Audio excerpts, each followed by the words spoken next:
Under the dazzling lights of the concert titled BTS Comeback Live, Arirang, few could have anticipated that the long-awaited return of BTS would ignite one of the most striking public trust crises in South Korea's modern pop culture history. When the music faded, what lingered was not artistic afterglow, but a piercing question: how blurred has the line become between state power and corporate interest? When a concert becomes a test of governance. This was no longer just a performance, it functioned as a real-time case study in how public resources are mobilized in the era of global entertainment dominance. The deployment of 15,000 security personnel, most of them from public forces, for an event organized by a private company like HYBE has raised serious concerns about proportionality and accountability. In modern public administration theory, the principle that beneficiaries should bear the cost is foundational. Yet here, the stark imbalance, over 10,000 public personnel versus around 4,800 private security staff, undermined that principle entirely. What was framed as support began to look, in the public eye, like a form of reverse subsidy for a profit-driven enterprise. Forecast failure, from technical error to trust breakdown. Authorities initially projected an attendance of 260,000 people, a figure that justified unprecedented security measures at Gwanghwamun.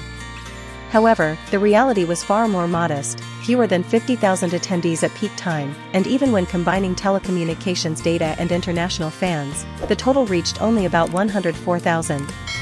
Forecasting errors are not uncommon in data-driven governance. But a discrepancy of this magnitude, 2 to 3 times off, suggests deeper issues, either a lack of analytical capacity or deliberate inflation to legitimize policy decisions. Both scenarios ultimately erode public trust. 27.1 billion won, more than just a number. The reported 27.1 billion won in public spending is not merely a financial figure, it symbolizes governmental priorities. In a time of global economic uncertainty, allocating tens of millions of dollars to a concert has prompted citizens to question whether this is the most effective investment in national branding. More critically, the 2.25 billion won spent on security allowances highlights another dimension: the allocation of human resources. Public manpower is a finite and invaluable asset, and its use in such contexts raises questions beyond monetary cost. Cultural heritage, national asset or commercial backdrop? The rapid approval for using iconic sites such as Gyeongbokgung, Gwanghwamun, and Sungnimun has intensified debate over the boundary between preservation and commercialization.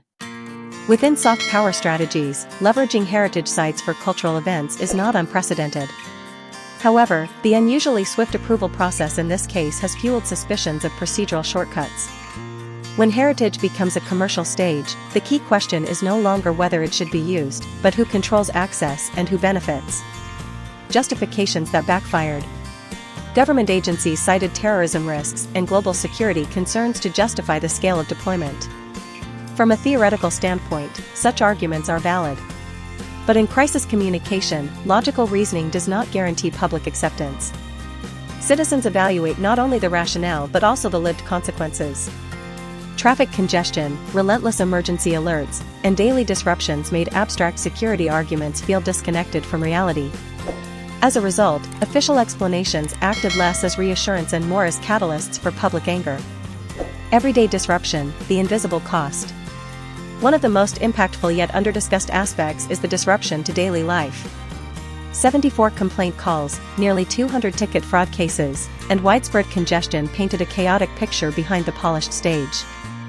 In economic terms, these are externalities, costs not reflected in the official budget of the event. Yet these invisible burdens are precisely what fuel widespread dissatisfaction, as they are directly experienced by ordinary citizens. From concert to symbolic crisis. Notably, public anger has not been directed at BTS themselves, but at the system enabling the event. This signals a growing public awareness that distinguishes cultural products from the power structures supporting them. Comparisons to the disruptions during the 2025 martial law period, while exaggerated, reveal the depth of frustration. For many, the event crossed the threshold of what should be considered acceptable for a cultural activity. Conclusion: a costly lesson in the K-pop era. BTS Comeback Live, Arirang may still be remembered as a milestone in K-pop history. Yet it simultaneously stands as a cautionary tale in public governance within a globalized entertainment economy. As cultural industries scale to national significance, decisions surrounding them can no longer be treated as isolated corporate matters. They become tests of transparency, fairness, and efficiency across the entire system. And in this test, the public is not asking for better explanations, but for a clearer principle: public resources must serve public interest, not private profit wrapped in the spectacle of pop culture.